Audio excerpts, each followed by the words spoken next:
Hey everybody, Sebastian here with Cosmic Candy. In this video, I want to show you a song that we created using the NSynth Ableton Live instrument, a Max for Live device that lets you experiment with hybrid versions of musical sounds. NSynth, which stands for Neural Synthesizer, is a research project that was started by the Magenta and Creative Lab teams at Google. In this project, the teams created and trained an autoencoder neural network on over 300,000 audio samples from over 1,000 instruments. An autoencoder is a type of artificial neural network that tries to recreate the data that is fed into it. For example, here's the sound of a bass.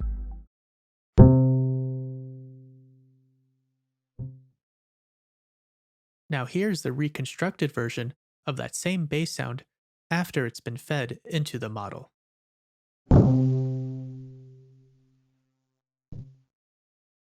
What is also pretty neat is that the model can interpolate between multiple sound sources, allowing us to get hybrid sounds. For instance, on the left side we have a flute sound, and on the right we have a dog bark, both which were recreated by the model.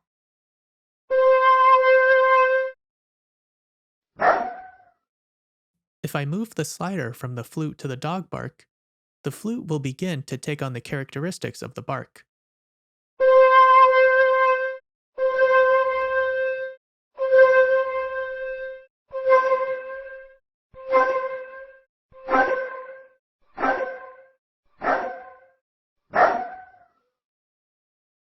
The NSynth Max for Live device works the same way as you move from one corner of the grid to the other.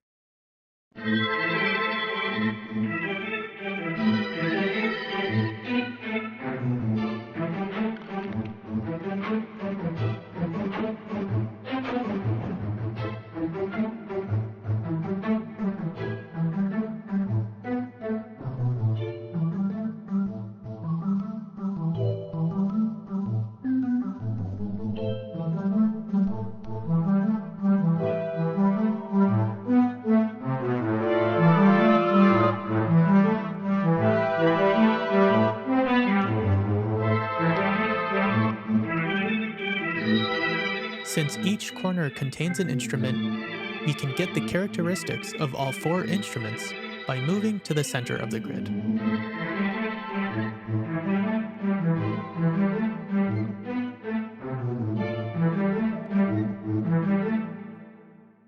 In addition to the grid, we have some other features like Snap to Grid, if we wanted to move directly to the corners of the grid. Zoom, which lets us move around a static point on the grid, and a volume envelope, so we can shape the dynamics of our sound.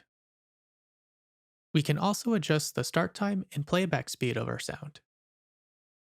The NSynth Max for Live device is essentially a sampler, since it plays back the reconstructed audio files the model created. While it would be nice if the reconstructed sounds were generated in real time, it would require too much processing power for most computers.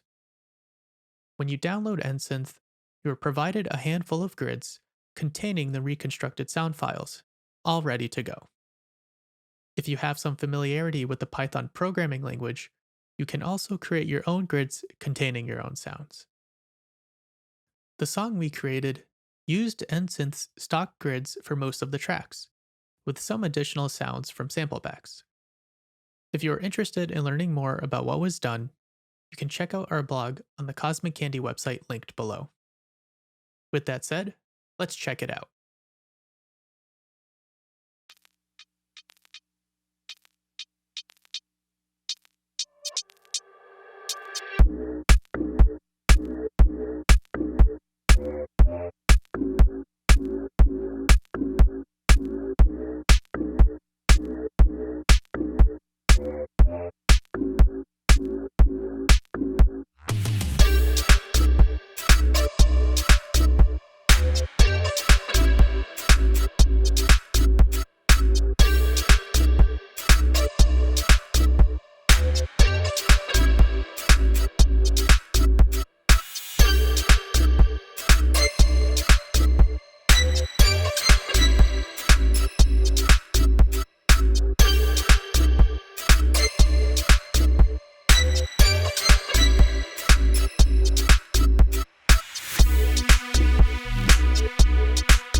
I hope you enjoyed this video, and again, be sure to check out our blog on the Cosmic Candy website linked below in the video description. Thanks, and take care.